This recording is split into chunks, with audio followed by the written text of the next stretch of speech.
سیاسی صورتحال، سیاسی حالات بالکل ہماری سمجھ سے بالاتر ہیں. کیا حالات چل رہے ہیں اور آگے حالات کیا تھوڑے بہتر ہوں گے یا مزید خراب ہوں گے، اسی حوالے سے بات کریں گے. سینئر اینکر پرسن پروگرام دی رپورٹرز کے اینکر پرسن اور سینئر صحافی چودھری غلام حسین صاحب ہمارے ساتھ موجود ہیں. چودھری صاحب بہت شکریہ آپ نے ہمیں وقت دیا صبح صبح.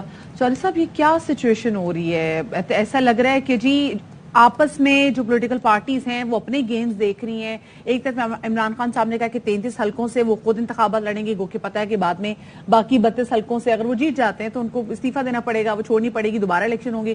دوسری جانب یہاں پر ہم دیکھ رہے ہیں گرفتاریوں کا سلسلہ جاری ہے. صبح لال حویلی پہ بھی خیر ہم نے دیکھا ہے جی وہ ایکشن بھی ہوا ہے، وہ تو خیر متروکہ وفد بلاک بھی اس میں شامل تھا. کیا ہو رہا ہے چودھری صاحب یہ ہمارے ملک میں؟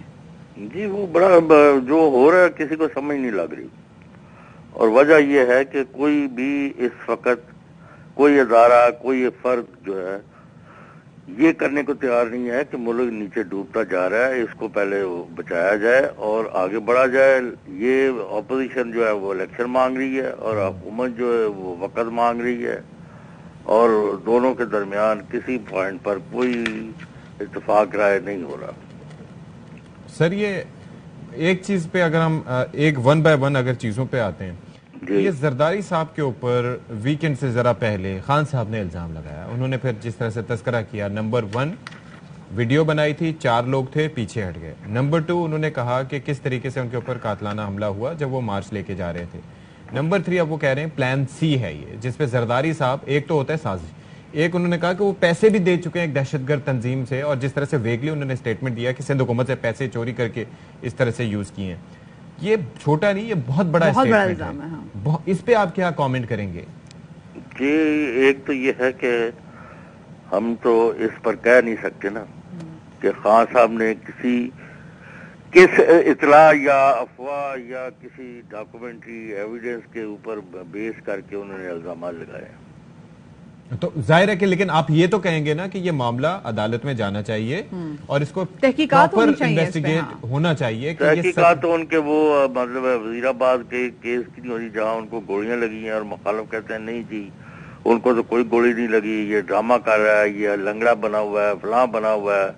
میں تو وہ الفاظ نہیں دہرانا چاہتا جو جس طرح کے وزیر اور مشیر اور یہ سارے لوگ بیانات دیتے ہیں. ایک دوسرے پر ایسے الزامات لگاتے رہیں گے تو پھر ہوگا کہ اگر کچھ پروف نہیں ہوگا تو کوئی بھی اٹھ کے کہہ دے گا جی کہ مدیحہ نے یہ کر دیا ہے، یہ ایسا ہی ہوگا. ہاں تو کوئی تو تحت تک پہنچے گا اس کی. اور لوگ جو پیٹ رہے ہیں رو رہے ہیں، یہاں تو لوگ مارا ماری کا شکار ہو جائیں گے. آپ کو میں نے بڑی دفعہ کہا ہے، 1 سال میں کتنی دفعہ یہ بات کی ہے، کسی کو سمجھ نہیں لگتی. اچھا اب ذرا دوسری چیز جو مدیحہ نے شروع میں آپ سے تذکرہ کیا تھا کہ یہ جو سلسلہ ہے کہ خان صاحب جو جیسے 7 حلقوں میں کھڑے ہوئے تھے، پھر اس کے بعد ابھی 33 حلقوں کا کہہ رہے ہیں، تو کیا یہ ون مین شو کی جانب اس کی عکاسی ہے، یا خان صاحب اپنی مقبولیت اس سے ظاہر کرنا چاہتے ہیں، یا پھر اس کا حاصل حصول کیا ہے کہ 33 حلقوں میں اگر کھڑے ہوں گے تو جیت گئے تو 32 میں تو پھر ہونا ہوگا؟ نہیں وہ تو اب ان کے 123 حلقے خالی ہو چکے ہیں نا، تو بندہ کوئی اور نہیں ہے سر. 123 یا اس سے زیادہ سیٹیں خالی ہو چکی ہیں. ایسا ہی ہے. اور پی ڈی ایم کہتا ہے جی اب ہم الیکشن نہیں لڑیں گے، مطلب ان کی پوزیشن ہی نہیں ہے لڑنے کی. تو خان صاحب تو اس کا کیپ دی پاٹ بوائلنگ کہ یعنی وہ تو اپنی ارے سر چودھری صاحب بات یہ ہے کہ ملک کی معیشت کا حال دیکھیں نا. ان کو سوٹ کرتے ہیں چودھری صاحب جن کی معیشت بہت اچھی چل رہی ہو، ہماری تو معیشت ہم آلریڈی ڈوبے ہوئے ہیں.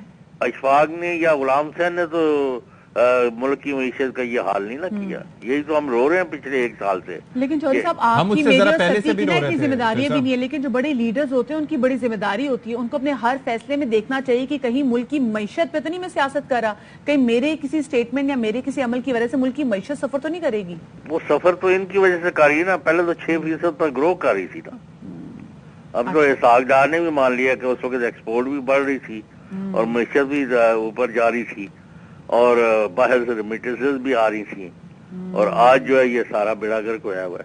یعنی کہ آپ کہہ رہے ہیں کہ جو خان صاحب کہہ رہے ہیں وہ ٹھیک ہے؟ مطلب نہیں میں نے نہیں یہ کہا. پھر ان کی اپنی ایک اسٹریٹجی ہے کہ ہم ایکٹیویٹی جو ہے سیاسی جاری رکھیں گے، اتنا پریشر بلڈ کریں گے کہ یہ اس کے اندر آ کے جو ملک میں جنرل الیکشن ہو. سر چودھری صاحب لگ یہ رہا ہے کہ آگے جا کے کہیں جس طریقے سے خان صاحب جو ہیں وہ ہر حلقے میں خود ہی کھڑے ہو جاتے ہیں, جتنے حلقوں میں خود کھڑے ہو جاتے ہیں, کہیں آگے ہم کوئی صدارتی نظام کی طرف تو نہیں جا رہے؟ نہیں, اس کے لیے بھی راستہ ہموار ہو رہا ہے. بہت سارے لوگوں کا خیال ہے کہ پارلیمانی نظام جو ہے وہ مسائل حل کرنے میں ناکام ہے, اور ریفرینڈم کے ذریعے صدر کا چناؤ اللہ اللہ خیر چلائیں. جی, تو پر یہ ایک بات سوچ تو ہے, لیکن اس کے لیے تو امینڈمنٹ اور کافی.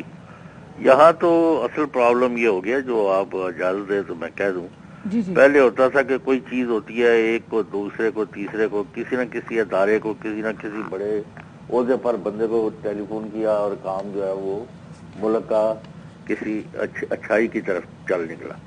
اب تو اس وقت کوئی بندہ ذہن میں نہیں آتا کہ جی فلاں کو فون کرے. چودھری صاحب میں کہتی ہوں چھوڑو, آپس میں بات ہی نہیں کرتے, مطلب ان میں مذاکرات ہی نہیں ہوتے, نہ مذاکرات کے لیے ایک دوسرے کی شکلیں دیکھتے ہیں, اس میں بھی تھرڈ پارٹی کو بلانے کا کہہ رہے ہوتے ہیں. دوسرا اداروں کا کام اپنا کام ہے سر, وہ کر رہے ہیں. جن اداروں کا کام ملک کا دفاع ہے وہ اپنی جانیں بھی دے رہے ہیں, ملک کا دفاع بھی کر رہے ہیں, سرحدوں کی حفاظت بھی کر رہے ہیں. جن اداروں کا کام آئین کو اپ ہولڈ کرنا ہے, عدالتوں کا, وہ اپنا کام کر رہی ہیں. سیاستدان بھی تو اپنا کام کرے نا. تو ملک کی تباہی سے روکنا بھی تو ان اداروں کا کام ہے نا. تو سیاستدان بس حکومت میں آئے سر, حکومت کرنے کے لیے, فائدے اٹھانے کے لیے. سیاستدانوں کو چونکہ وہ ایک دوسرے کے ساتھ نہیں بیٹھے, جیسے مدیہ کہہ رہی ہیں, تو پھر ان کو فورس تو کرنا ہے کہ نہیں کرنا. چلیں سر, میرے خیال سے یہ کام عوام کو کرنا چاہیے کہ عوام ان کو مجبور کرے گا آپس میں بیٹھ کے بات. عوام کا بھی تو کوئی کام ہے. بہت شکریہ جی. تجزیہ کار اور سینئر صحافی ہمارے ساتھ موجود تھی چودھری غلام حسین صاحب.